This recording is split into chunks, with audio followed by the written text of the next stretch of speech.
Imagine sitting in a room full of greedy relatives, watching their smug smiles literally vanish the second the lawyer opens his mouth. My grandpa was a quiet legend, but his final act was the ultimate middle finger to every person who only showed up for the funeral to see what they could grab.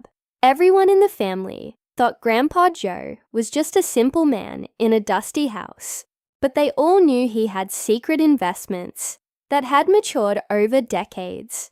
My cousins were already picking out which sports cars they were going to buy before the body was even cold. They spent the entire wake whispering about fair shares and market value, not shedding a single tear for the man who used to give them his last dollar when they were kids. I was the only one there who actually missed his stories and his terrible jokes. When it finally came time for the reading of the instructions, the atmosphere was electric with pure greed. My Aunt Linda was practically vibrating in her seat, clutching a designer bag she definitely couldn't afford yet.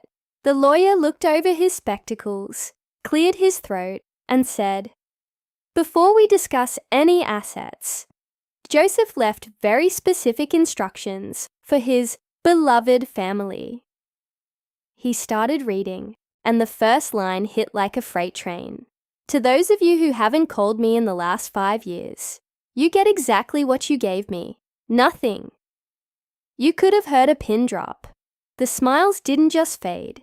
They evaporated into pure shock.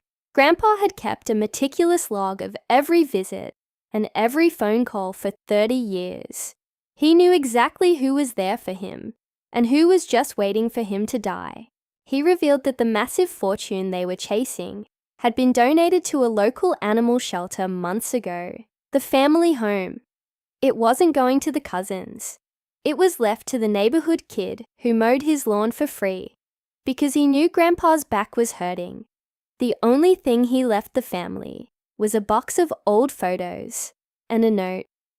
Character is the only currency that matters, and most of you are bankrupt. If you think Grandpa made the right move, hit follow and tell me, what would you do in his shoes?